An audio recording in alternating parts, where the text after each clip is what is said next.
Maxwell, can you hear me?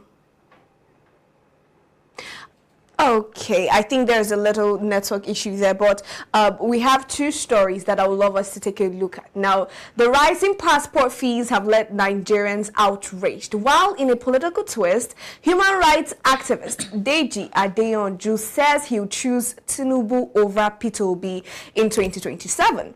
We're unpacking both stories tonight. First, the passport shock. New fees launching September 1st, 2025. Is for 101st 2025 is for 100,000 naira for a 32-page and 200,000 naira for a 64-page booklet, doubling in just a year. And now civil workers are saying that they simply can't afford it. Now, on the political front, Adeyanju declares that if the opposition fields Peter Obi in 2027, he will vote Tinubu. He argues that some Peter Obi supporters suppress dissent and says democracy suffers when criticism is silenced. All right. Now, let's start with the passport hike and the reactions on social media. I would like us to take a look at some of the comments on X before we proceed with our personal comments.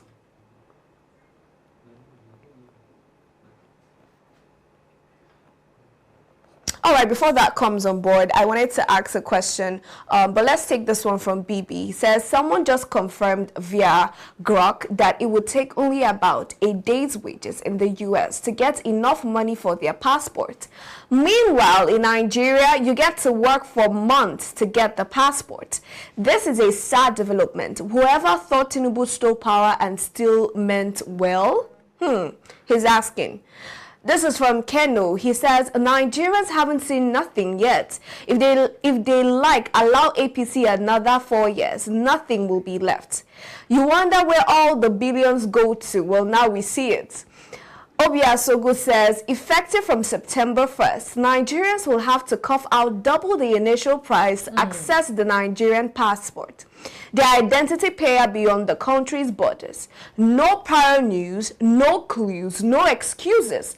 Just a clueless, cruel government doing their thing. Oh, this is sad. August Chris says, since Tinubu managed to give us 70k minimum wage, he won't increase the price of everything. Okay, let's take this from Onye. She says, how would people that earn only this minimum wage be able to afford these prices? That's a good question. Talking about civil service workers and people that work, that earn just the minimum wage, how would they be able to afford this? And not just those people. We're also looking at students, lecturers, people that want to further their education abroad. This is going to pose a serious challenge for them. But we have our analyst here with us to join us in the conversation. Good evening, Mr. Maxwell Okoma. How are we doing today? Good evening. Thank you for having me. I hope that you are doing well. Yes, we are. Thank you for coming. How are you preparing for the weekend? Well, I'm already in the weekend. Oh, we like that. We like that. All right. Yeah, so we just read out some of the comments on X concerning the recent passport hike, and people are complaining bitterly with the speed with which it was increased, the amounts, the difference in the amounts, how it would be affordable for people who earn just the minimum wage. And even lecturers have come out to complain bitterly, and some youth have come out to say that it's as though the government is trying to suppress or to reduce brain drain or to reduce the youth, especially from going outside to pursue their dreams. But generally, let's take your view on the matter, the increase. How do you think this is going to affect Nigerians generally? Well, it's unfortunate that we have these responses. It's not so unfortunate that the increment is here, but it is unfortunate that we've gotten these kinds of responses from the general public, from people. I think this is the second time, if not the third, that the Tinubu administration is increasing the cost of accessing the international passport. Symptoms that have created brain drain. The rate We have high mortality rates. We have the inflation rate has hit double digit, of course, for a long time, and it has gone above. It is beyond the bearable minimum. So what we are seeing here is that they are only trying to pretend to be solving a problem, but they are not actually solving the problem. The Tinubu administration is only interested in increasing the revenue, which is more like effecting the same thing he did back in Lagos State at the federal level. I hear a lot of lawyers, a lot of economists have lauded the new tax law that has been passed, but that document, if you take your time to look at it, is just a way of creating more revenue for the government without dividends of democracy. How do you tell people that at the point that you start earning above 800,000 naira your income, apart from deductions, that you begin to charge them as much as 15% tax on their personal incomes, up to 18%, and it goes on and on. This is to tell you that we are not if I will say we, the APT administration, the Tinubu administration, they are not interested in solving the prevailing problems, which is the inflation, the poor economy that they dragged us into. Look at what our naira is doing compared to the global world. So the increment is laughable, it is condemnable. I don't think that this is what we should be doing at this point in time. We heard that the Ministry of Interior has been doing a lot trying to digitize many things, but we've not seen it. It has not been effected. People still go through this problem of trying to get their passports. And I like to remind you, Sharon, that the prices for diasporans who are trying to get these passports has not changed. It wasn't increased. So what are you now trying to say? So people who are abroad, who have access to even better governance, they are not affected. But ourselves in Nigeria, who are already facing severe economic challenges, are having to go through all of this. So it is laughable, it is condemnable. The Tinubu administration should look into alleviating people from poverty, removing people from the poverty line, than increasing the prices of international passports. Oh, well said, Maxwell Koma. Well said. You know, he also said something about the fact that the price for the Nigerians in diaspora has not changed. For them to get their passport, it's still the same. But twice in almost in a year, they've changed, they've increased, and this recent increase is 100% increase. Now, do you now think that this move, this increment, reflects the government's stance or the government's relationship with the citizens? Do you think that they are in touch with the government's stance or the government's relationship with the citizens? Do you think that they are in touch or in tune with the citizens with this move that they've just made? There's no relationship, though the Nigerian immigration has, come out to defend themselves by saying that the increment is as a result of, giving more quality more quality service, the rest of them to Nigerian citizens. I mean, but at the same time, the increment from 35,000 naira to 50,000, from 50,000 to 70,000, from 70,000 to 100,000 and thereabout is quite alarming and is dissatisfying. When I saw it, I felt extremely bad, because I'm like, we are still trying to breathe from the whole inflation in Nigeria, and our government who are supposed to be looking out for us are equally more like strangling us to more. Is quite sad. Even what is it called, an economist, I think David Adonri, also came out to say that this is he labeled it as elitist, in the sense that these people only they favor those that are rich, and then the people that are poor are left to die, or they are locked off exactly. And then again, even Peter B slammed it. He was like that it's more like the government are not even feeling, they are not even empathizing with the citizens. They don't even sympathize with them, even though that it's more like it shows how disconnected the government are from its citizens. And it's quite sad, that I mean a lot of Nigerians are complaining. Was it not yesterday that I was watching my lecturers, one of my lecturer back then in school, his status, and they were protesting because of the fact that they are being underpaid. So this is more like coming waking up today. It's more like a slap. It's not today that came out, but I mean, this coming out again today, them protest, is more like a slap to their face. They're still trying to complain. You've not been paid your salaries because of the fact that you've not even paid universities or those that govern them have not even paid them salaries, because everything keeps rising, but their salaries does not rise. So they keep complaining about this, and this one, the opportunity maybe, or the breathing space they are supposed to get from let me say, for example, they want to go for vacation or business deals or anything like that. That you said that business I want to bring this to our notice, Mr. Maxwell. So earlier today in the morning we talked about Tinubu's statement where he said that with all the travels that Mr. President is doing, that some of the things he should have paid attention to is securing that the visa for Nigerians, that we're able to enter into at least 80 different countries without hassle, because it's as though when you're traveling abroad and they see that Nigerian passport, they just look at us differently. But what are your thoughts?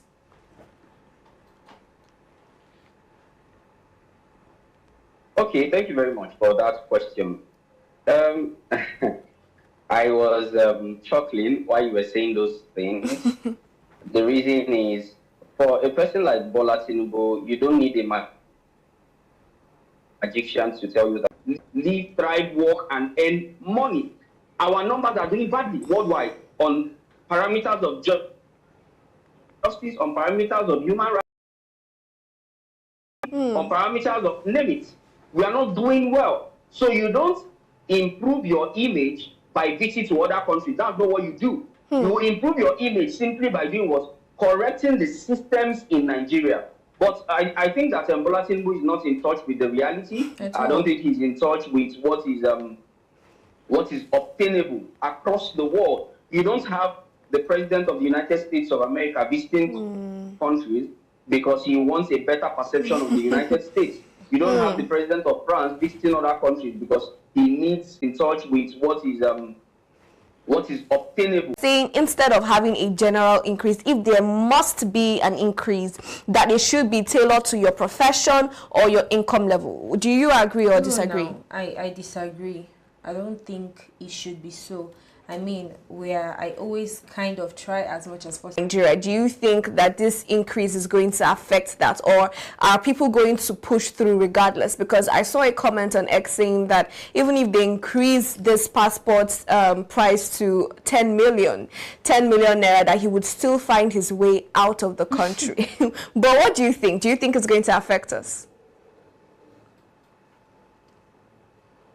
Well, I don't think that it's going to affect anything. I don't think so at all. So a lot of people are so committed to leaving Nigeria, and that is why I said this is not a way to solve the Japa problem. It's not a way to solve the brain drain that Nigeria is currently suffering, because no matter what, in fact, recently we saw in the news that a person took church money to travel abroad. Okay. So they are going to look for this money one way or the other, just to see that they leave Nigeria in search of green pasture.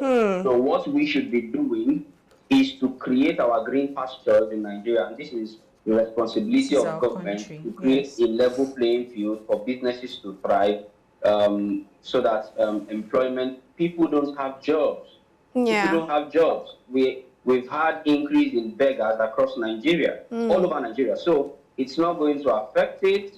It will only increase it the more, because if the cost of passports is being increased, then definitely other aspects of life will definitely go up as well. Because we are also talking about importation duties, stamp duties, all of these are also skyrocketing.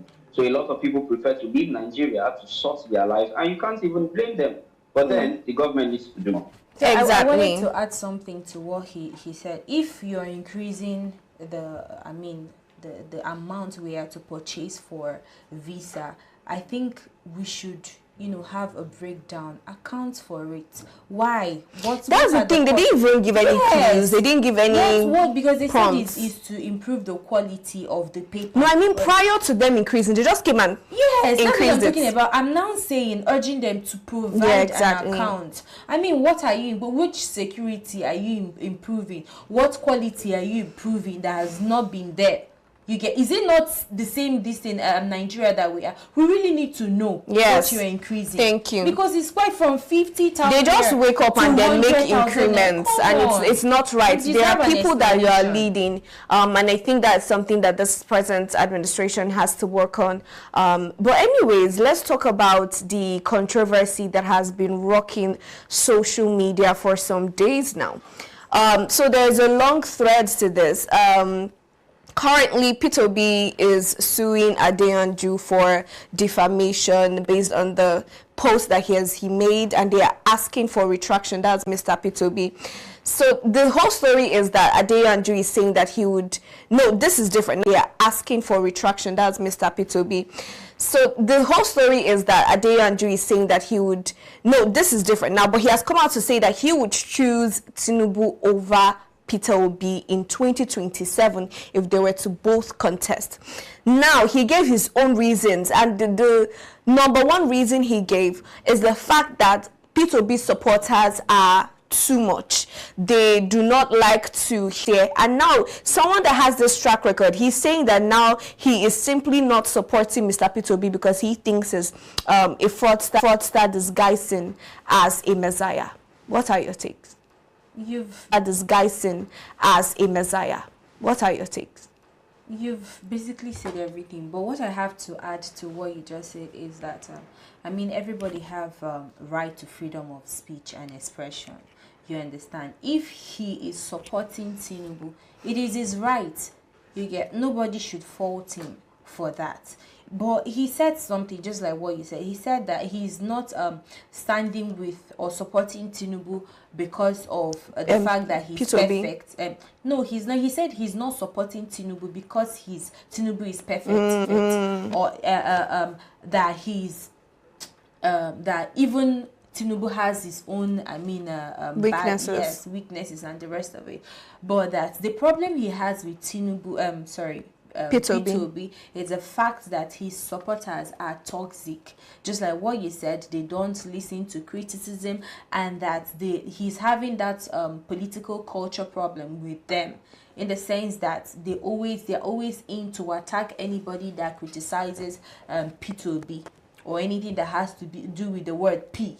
So he has problem with the supporters, not even P2B. He said he doesn't have any issue. So what I'm saying today is that everybody is free to choose who they want to support, and they shouldn't be questioned for that. Right. So for to you, Mr. Maxwell, for an activist such as Adeyanju to come out and say that he has issues with the way P2B supporters react to criticism, do you think that, in your opinion, do you think that reason is valid enough?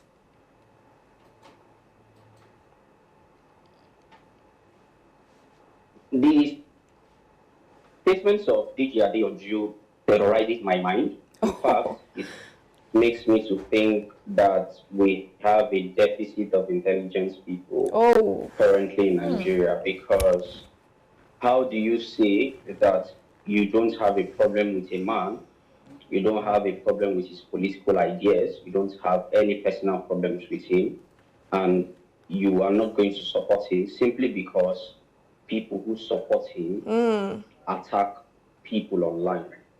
I would like to first of all debunk the statement about the attack of people online. The APC sponsored a campaign prior to 2023, one that had them attacking people. They almost blinded a lady. Of course, her video and pictures were all over the media. They insulted, they maimed, they butchered people. We also know the story of the man in Lagos State who said that if you must come to a particular point, you need to vote. If you are not going to vote for a Yoruba candidate, if you are not going to vote for Tinubu, that you should as well go home. Or you will be killed. These things are there. So, DJ Adeyanju does not have a problem with these supporters of Bola Tinubu, and he's ready to vote Bola Tinubu. But when there are people who legitimately think that Peter Obi is the best candidate, and are opposed to other people who are sponsored, in my opinion, against Peter Obi, and then he comes out to say that he's not going to vote for Peter Obi on that basis. So it shows that this is just, he's showing that he lacks emotional intelligence, he's mixing emotions with reality, because for me, Deji Adeyanju over time has shown that he has a problem with the personality of Peter Obi, whether he admits it or not. We've seen how he has constantly insulted Peter Obi. We have seen how he has constantly attacked him, calling him a fraud. He has insulted him. He has, what I would like to say, he has even accused him of bribing him. Things like he has said he will come back and change his mouth. So Deji Adeyanju is just trying to double down on this. He has a personal problem with Peter Obi. The supporters of Peter Obi are not his problem. If he can support Bola, he attacks him here. Statement and governance in Nigeria. Oh, wow. Thank you so much, Mr. Maxwell. But to you, Ifoma, now, do you think with this comment that he has come to make, because even on X, it's a whole chaotic experience. He's saying that he's waiting for Mr. Peter Obi in court. He's ready for Mr. Peter Obi, and he's ready to reveal. We don't know what he wants to reveal, but he's just, you know, whether positively or negatively. I don't think so, because I mean, Peter Obi's supporters, I think they are actually, you know, they are strong. They are that hard. They are, I mean, I think through the storm or whatever, most of them will tell you. Some of them will tell you it's Peter Obi or nothing. So if they are being called, I think Peter Obi because of the thoughts of one man, and especially not a man as Deji Adeyanju, that is organic. It is one, and that it's not going to win. It's not going to die off. Not soon, not anytime in the future, because of what Peter Obi represents. Now, Peter Obi represents. Now, for Deji Adeyanju to come out and say all of this, and with the case that or the defamation case of Peter Obi against Deji Adeyanju, or the defamation case of Peter Obi against Deji Adeyanju, I think that it's not going to affect him going forward. His campaign will still go because this. Exactly. I think I agree with that to a large extent, because we have seen Peter Obi's supporters. We know them to be very outspoken and very, very strict, very direct. If they want something, they want it, and they're unapologetic about it. Direct. If they want something, they want it, and they're unapologetic about it. At the end of the day, this is just people agree with that too. Because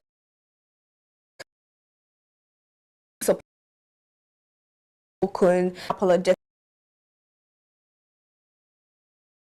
Like you said, it's a drop and thoughts. Drop and thoughts. If you've not followed us across all social media platforms, what are you waiting for? Go do that right away. We are at Active Citizens. If you've not followed us across all social media platforms, what are you waiting for? Go do that right away. We are at Active Citizens on Instagram, Facebook, and X. If you have also not subscribed, please endeavor to do so. You can find me across Instagram and Facebook at Sharon Enemchukwu. And you, Ifoma? You can find me on Facebook at Oji Sophia and on Instagram at Miss Alex. All right. Thank you once again for watching. Till we see you next week, because we are going for one day after this. Do have a good evening.